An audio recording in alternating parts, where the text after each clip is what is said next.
Me gustaría explicaros cómo surge la realización del libro. Para ello, me voy a referir a los autores y las circunstancias vitales que confluyeron en ellos, más allá de los currículos que ya figuran en el texto. Primeramente, os diré que David es una persona especial. Ya a los 8 años acompañaba a su padre, que era técnico de curtidos, por las plantas de diversas curtientes de Centro y Sudamérica. David lleva el gen curtidor en la sangre. Cuando terminó sus estudios en Igualada, vino a trabajar al laboratorio de Cromogenia Units que yo dirigía por entonces. Allí nació una magnífica relación tanto profesional como personal. De mi parte, os diré que después de jubilado continúo como asesor técnico. Sin embargo, en el año 2019 tuve una de las vivencias más duras y difíciles que se puede tener en la vida. Sufrí 3 cánceres, con sus correspondientes operaciones y tratamientos oncológicos. Hoy están, afortunadamente, superados y en revisiones periódicas. Yo había leído un libro, porque soy muy aficionado a la psicología y a la psiquiatría, de Viktor Frankl.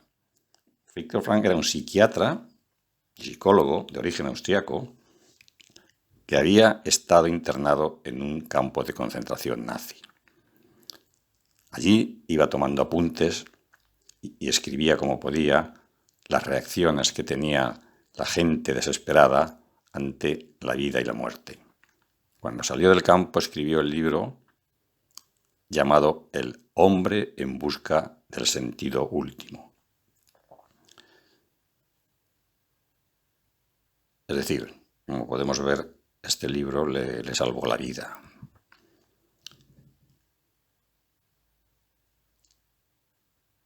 Yo, durante todo el año 2019 y parte del 20, tuve la sensación y la necesidad de encontrar un objetivo que me centrara mi mente y me diera fuerza e ilusión para seguir adelante. Se lo comenté a David, y de esta experiencia y de la sinergia que nació entre nosotros, dio lugar al libro que hoy os vamos a presentar.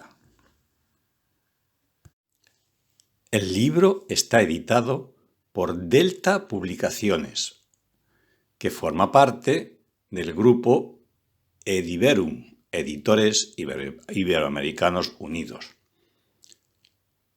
Si entráis en la página web deltapublicaciones.com, en el apartado Nuestros distribuidores, encontraréis los distribuidores que hay indicados en esta diapositiva. Es decir, para Argentina y Uruguay, para Ecuador, para Perú, para Colombia y para México. No es necesario que escribáis o apuntéis ahora todas estas direcciones, yo solamente lo he puesto aquí a título informativo, pero, repito, entrando en www.deltapublicaciones.com encontraréis todas estas direcciones de los suministradores en los respectivos países. El libro estará disponible a partir del día 18 de marzo. Repito, 18 de marzo.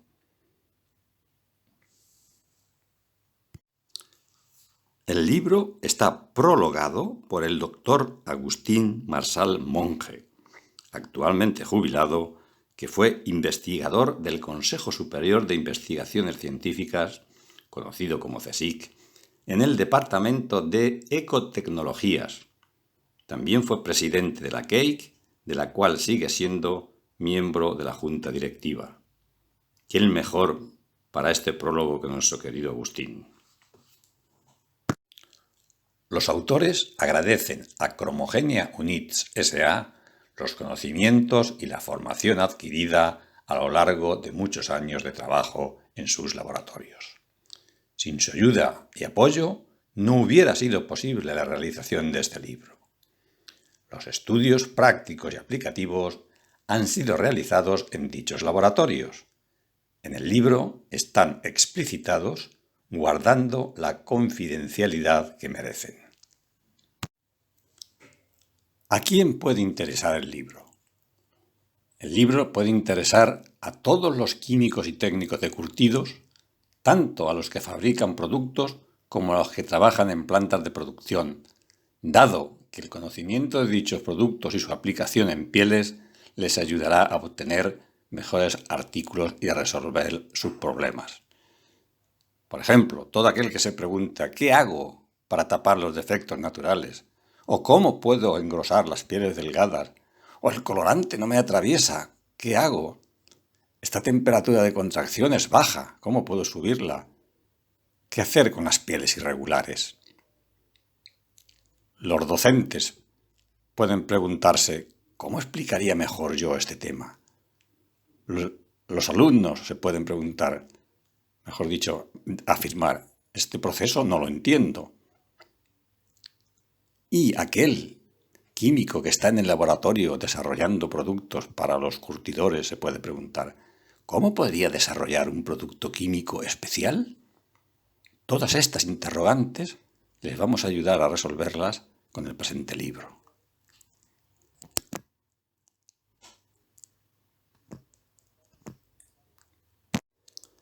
¿Por qué puede interesar el libro? El libro está basado en conceptos sencillos y eficaces, procesos aplicativos prácticos y posee 442 citas bibliográficas. El libro está dividido en 8 capítulos: la piel, la ribera, el desengrase, la curtición, la recurtición, el engrase, la tintura y las resistencias físicas. Los 3 primeros, es decir, la piel, la ribera y el desengrase, están dedicados exclusivamente a la piel vacuna. Curtición, recurtición, engrase, tintura y resistencia física son aplicables a todo tipo de cueros y pieles.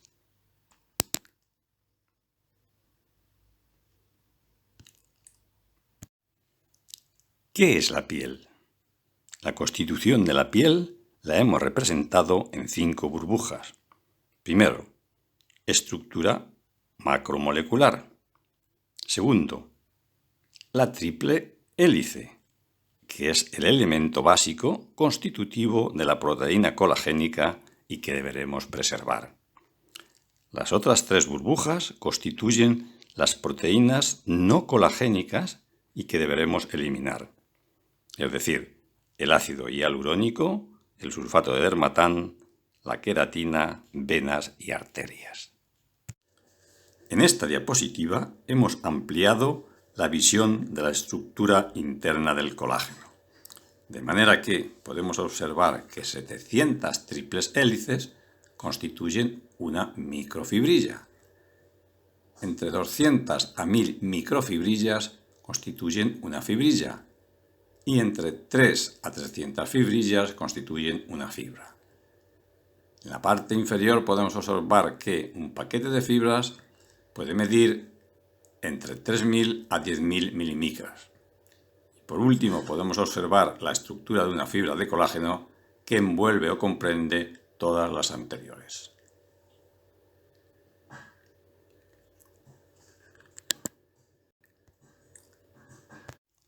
La ribera la hemos estructurado en 4 burbujas: el remojo, el pelambre calero, el desencalado y el rendido.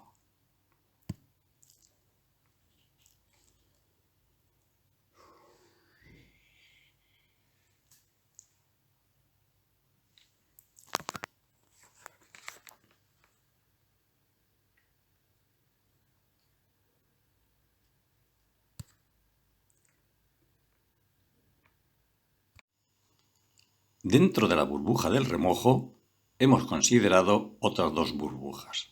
La primera, dedicada a la conservación de la piel en bruto, y la segunda, a la visualización del control del remojo. En esta diapositiva podemos observar el control de un proceso de remojo alcalino en función del tiempo. la parte superior podemos ver una piel antes de empezar el remojo, con un corte rosáceo del color sangre.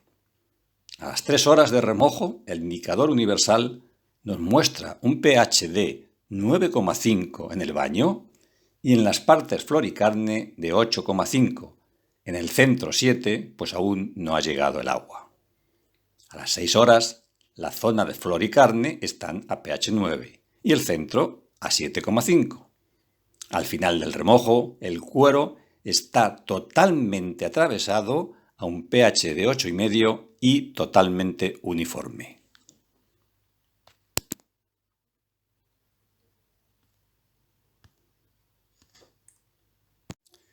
Esta fotografía, como tantas otras del libro, se las debemos a Cromogenia Units, a la que agradecemos su permiso para la publicación. El pelambre calero lo hemos subdividido en 2 burbujas. La primera, la ruptura del puente disulfuro, y en la segunda, el control de la inmunización. El desencalado lo hemos subdividido en 2 burbujas. La primera, las reacciones químicas que tienen lugar, y en la segunda, el poder desencalante. El rendido lo hemos subdividido en 2 burbujas. En la primera representamos la estructura química de las enzimas y en la segunda la reacción química que tiene lugar.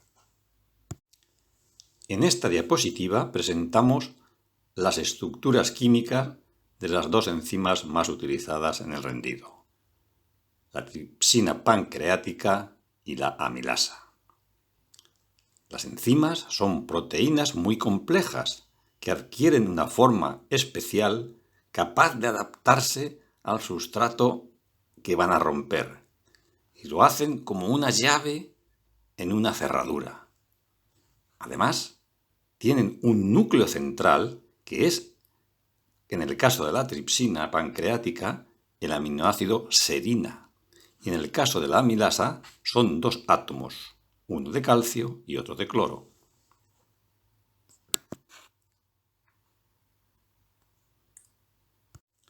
Las enzimas terminadas en asa, que son la mayoría de las que utilizamos en curtidos, atacan el sustrato, en este caso el enlace peptídico, introduciendo una molécula de agua que es la que en realidad rompe dicho enlace.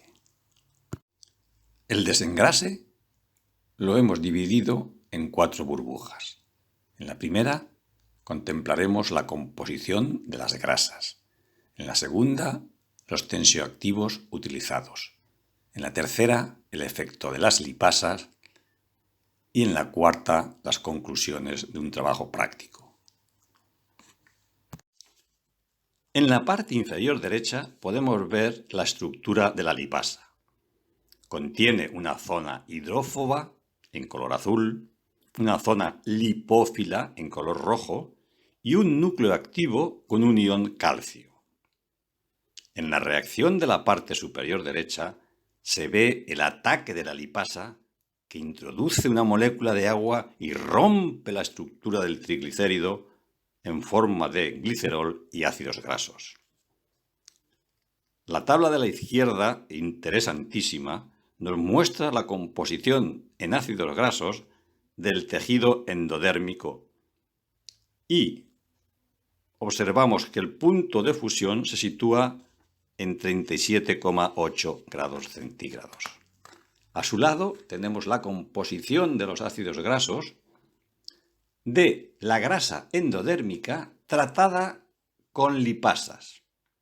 Aquí podemos observar que ha cambiado la composición de los ácidos grasos, de manera que su punto de fusión ha descendido hasta 34,45 grados centígrados.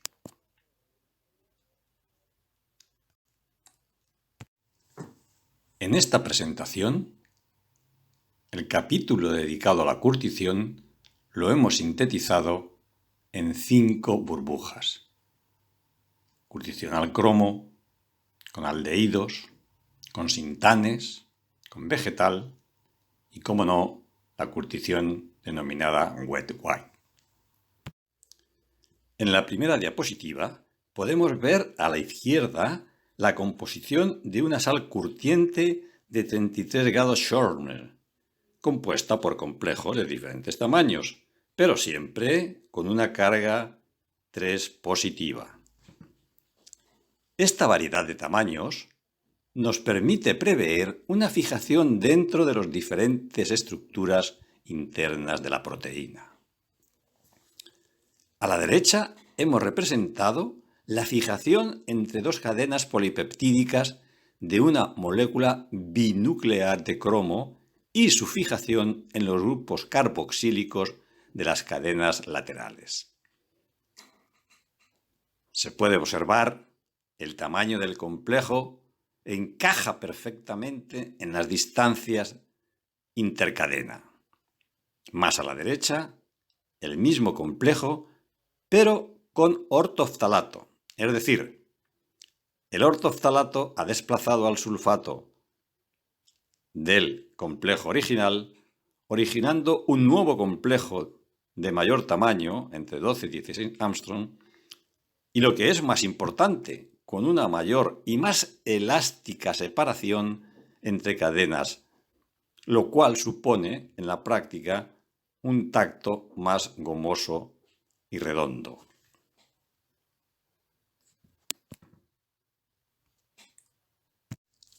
La curtición vegetal es la más antigua y utilizada por nuestros antepasados curtidores. El libro contiene abundante bibliografía de la curtición vegetal. Sin embargo, en esta diapositiva queremos resaltar una característica específica de estos extractos. Me estoy refiriendo al tamaño de las moléculas y más concretamente a su espacio volumétrico. En la tabla que hay en la parte inferior izquierda hemos evaluado los factores que influyen directamente en su efecto en el cuero. Primero, hemos calculado el volumen con la fórmula πr2h, es decir, de mayor a menor capacidad de relleno. Y por segunda parte, la densidad, que sería el peso molecular conocido en Dalton dividido por dicho volumen. De forma que hemos podido extraer que la mimosa es la de mayor densidad, 0,4, mayor que el castaño, 0,21, y mayor que la tara en cualquiera de sus modalidades N0, 1 o 2. Es importante destacar que los extractos vegetales se conforman en agregados de elevado peso molecular que se depositan entre los paquetes de las fibras, otorgando al cuero su conocido plenitud. Podemos verlo en la parte inferior derecha, donde hemos simulado la distribución de una molécula de mimosa alrededor de los espacios interfibrilares. Si acudimos al test de la inflamabilidad, este nos muestra cómo los valores de combustión son mucho menores para cueros curtidos al vegetal que los de cromo. Este fenómeno se debe a que los espacios interfibrilares y interpaquetes de fibras están más rellenos, por tanto contienen menos oxígeno y se reduce la combustión. La curtición wet wine.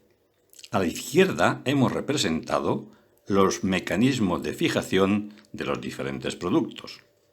Partimos de la piel piquelada a pH 3,2, con los grupos amínicos NH3 cargados positivamente. Al añadir el aldehído y empezar a basificar, parte de los grupos NH3 pasan a NH2, los cuales fijan aldehído mediante enlaces covalentes. Estamos a un pH aproximado de 4,5. En la segunda fase añadimos sulfona o sintán. Esta sulfona o sintán se une por puente de hidrógeno con los enlaces peptídicos y sus grupos SO3 lo hacen por enlace iónico con los grupos NH3 positivos. En la parte superior de la derecha hemos representado todo este mecanismo en un esquema volumétrico. En la parte inferior derecha tenemos los controles a realizar.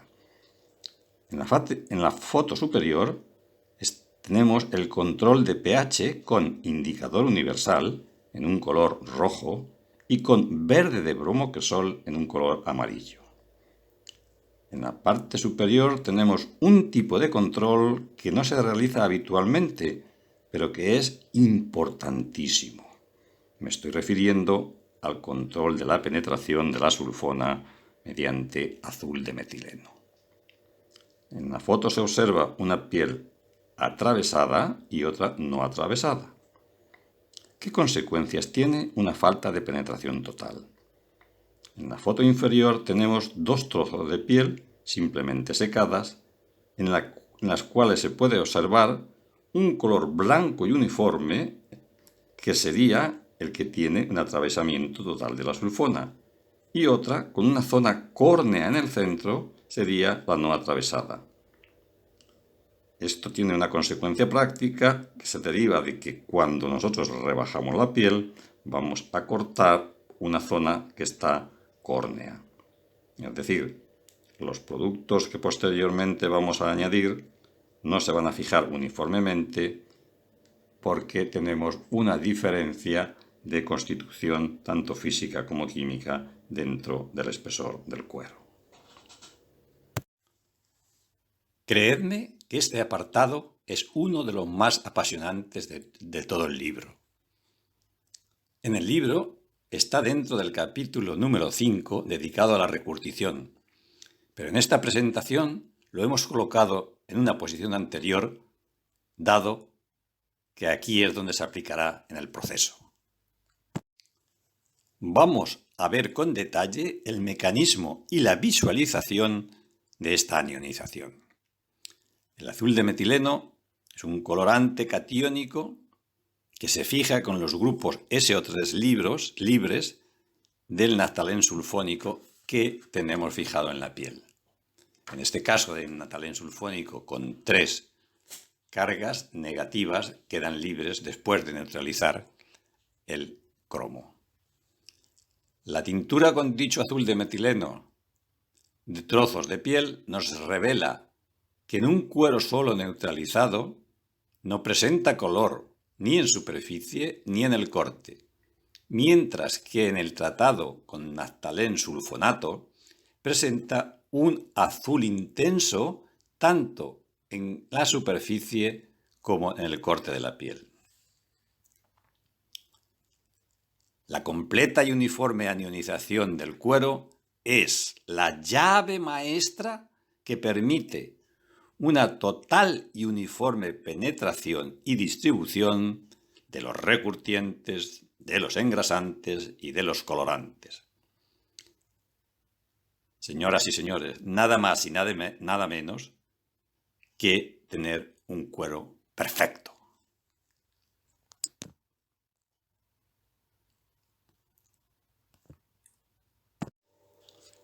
La recurtición es la parte del proceso en la cual se empieza a definir qué tipo de artículo se quiere conseguir. Presentamos en 2 burbujas las diversas herramientas de las que disponemos para dicha finalidad. En esta diapositiva representamos las denominadas resinas acrílicas y su constitución. En primer lugar, el monómero del ácido acrílico, que denominamos A, se polimeriza dando lugar a un polímero con estructura en forma de S. Se denomina poliacrilato. En la parte inferior podemos ver los poliacrilatos aquilonitrilo que se forman a partir del monómero acrílico A y del nitrilo B. En la parte inferior podemos ver los poliacrilato estireno. Se forman a partir del monómero acrílico A y un estireno B. Los poliacrilatos se constituyen en polímeros con variadas estructuras y tamaños que dependen del peso molecular. En la parte de abajo a la derecha hemos representado la fijación que tiene lugar en una piel curtida al cromo con poliacrilatos. Los grupos carboxílicos entran a formar parte del complejo del cromo a través de enlaces covalentes con el dicho cromo, de forma que, por una parte, y desde el punto de vista químico, se combinan cambiando la carga del complejo y por ello las tinturas son mucho más claras que cuando no se ha recurtido con resinas. Pero por otra parte, aumentan el tamaño de todo el sistema curtiente, dando lugar a un efecto de relleno considerable.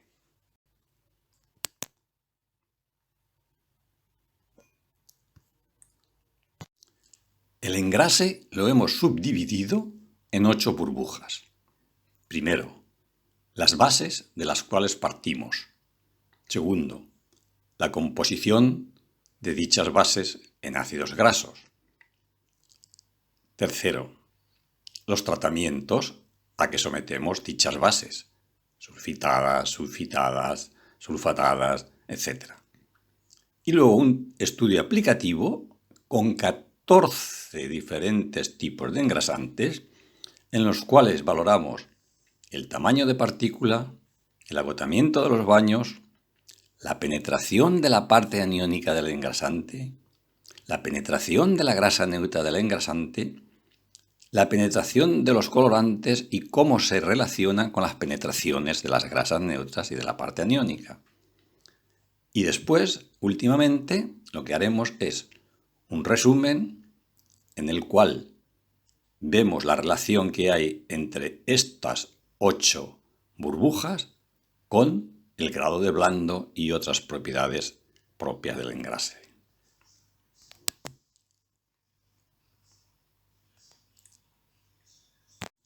La tintura es la parte del proceso que los técnicos denominamos coloquialmente como la hora de la verdad, en tanto en cuanto se ponen de manifiesto los defectos propios de la piel en bruto y los que hubiéramos añadido a lo largo de los procesos anteriores. Pero también podemos disfrutar viendo una magnífica penetración y distribución del colorante si los procesos previos los hemos realizado correctamente. Esta burbuja la hemos dividido en 2 burbujas. En la primera está dedicada a la colorimetría y la segunda a un estudio práctico de aplicación de tinturas de colorantes.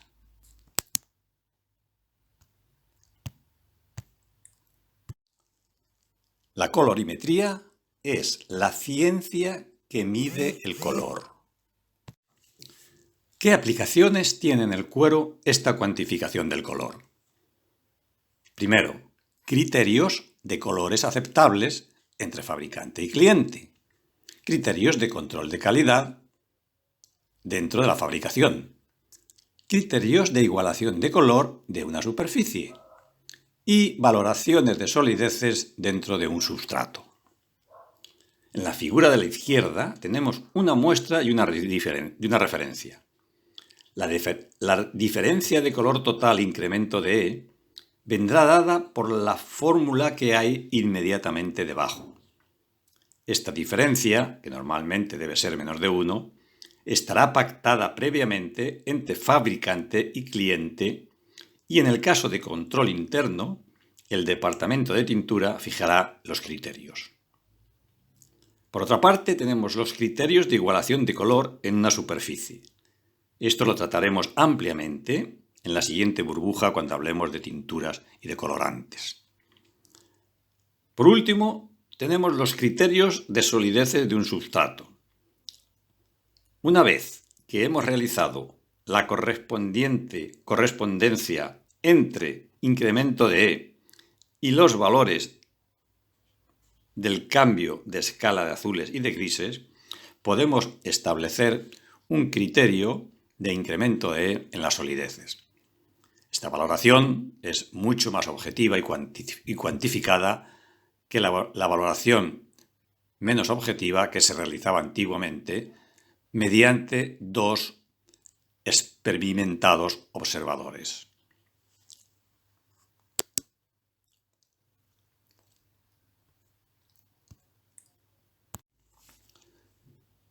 Los colorantes.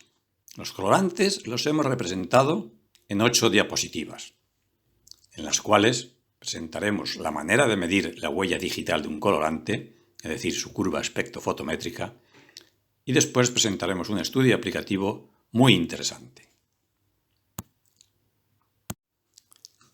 ¿Qué aplicaciones tiene en el cuero?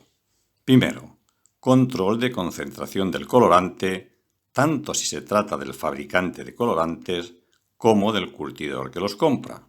Segundo, curvas de agotamiento en la aplicación de una tintura. Por ejemplo, el Acid Brown 425 tiene una curva al inicio de la tintura con un máximo de 0,9 de absorbancia a 450 nanómetros. Con el tiempo y especialmente con la adición de ácido fórmico a los 60 minutos, esta curva se hace más plana, pero siempre conservando el máximo a 450 nanómetros. De esta manera podemos construir las curvas de agotamiento en función del tiempo. Tercero, interacciones de colorantes o variaciones del colorante con el medio.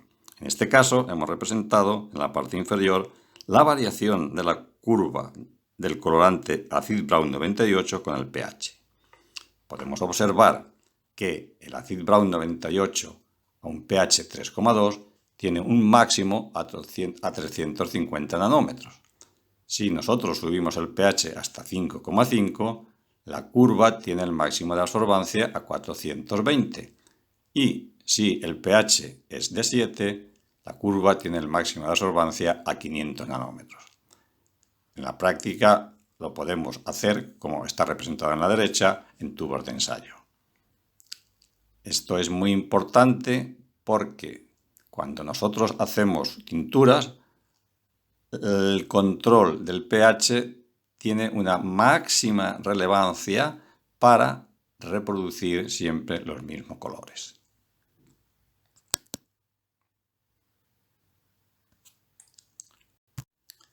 Veamos en un ejemplo práctico la realización de una curva de agotamiento.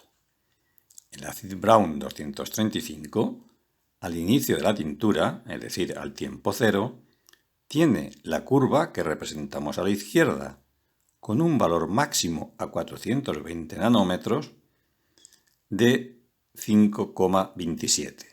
Este valor es la referencia que tomaremos para el cálculo del agotamiento cada 15 minutos. Los valores de agotamiento a los 60 minutos inmediatamente antes del ácido fórmico es un valor que define el comportamiento del colorante. En esta diapositiva hemos agrupado los colorantes por el valor de agotamiento a los 60 minutos en 3 categorías. Primero, colorantes de media-baja afinidad. Tienen un agotamiento comprendido entre 28 a 39% a los 60 minutos. Segundo, colorantes de media afinidad, con valores entre 44 a 45% a los 60 minutos.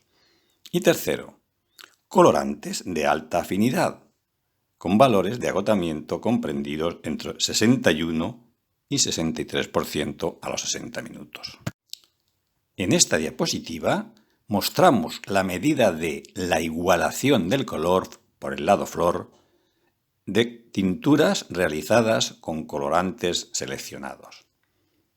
La metodología es medir el color E, valor L, valor A y valor B en 7 puntos de la superficie del lado flor.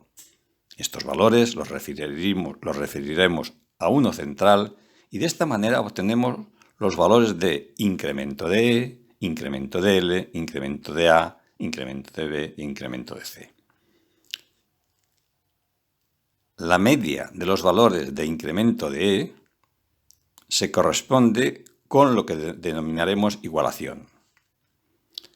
Diremos que una igualación es muy buena cuando incremento de E, la media, es menor de 0,5. Diremos que es buena entre 0,5 y 1, y a partir de 1 los valores serán regulares o malos. mostraremos los valores de igualación de los colorantes individuales, así como de sus mezclas. Podemos observar que el Acid Brown 322, con un agotamiento del 33%, cuando lo mezclamos con el Acid Black 65, con un agotamiento del 36%, nos da un resultado de una igualación de incremento de 0,43, es decir, bastante buena. Lo mismo sucede cuando mezclamos las otras parejas de colorantes que tienen curvas de agotamiento parecidas.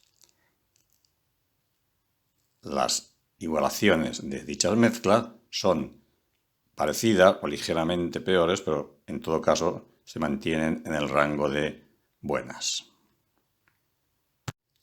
Cuando realizamos una mezcla del colorante Acid Brown 322 con un agotamiento del 33%, con un colorante como el Acid Black 84 con un agotamiento del 61%, observamos que estos colorantes individualmente tienen unas igualaciones bastante buenas, es decir, incremento de 0,31 e incremento de 0,43.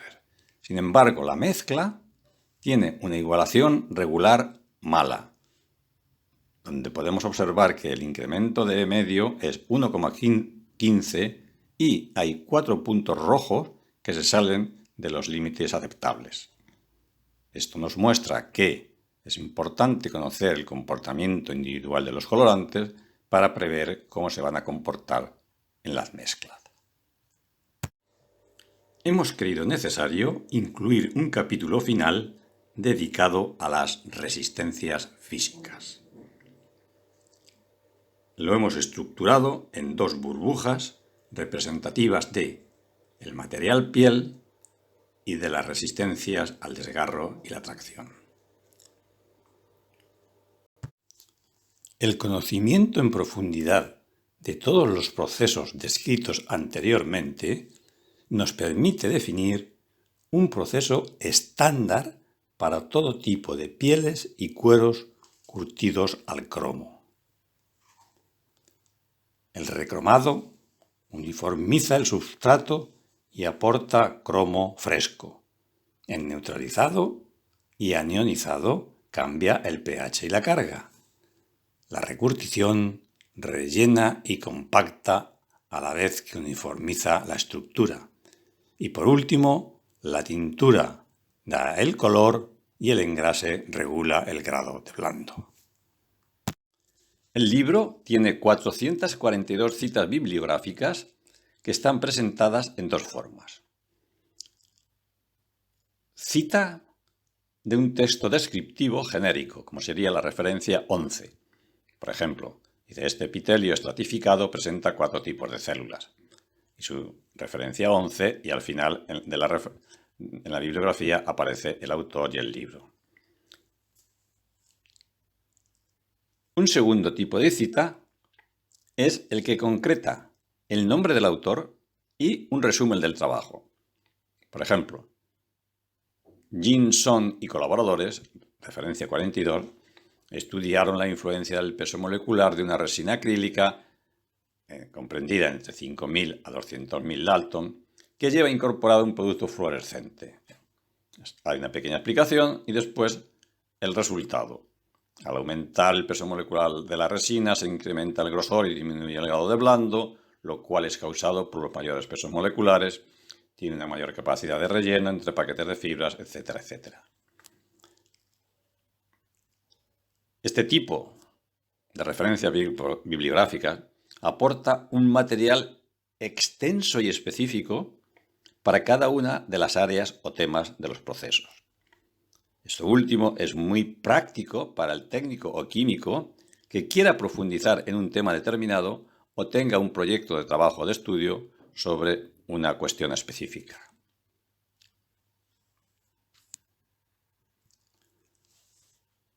Hasta aquí la presentación del libro. Ha sido un poco extenso, pero espero que no se hayan aburrido demasiado. Pero sobre todo creo que dará una idea bastante aproximada del material contenido en el libro. Aunque lógicamente aquí hemos presentado quizá un 10 o un 15% del total de lo que hay.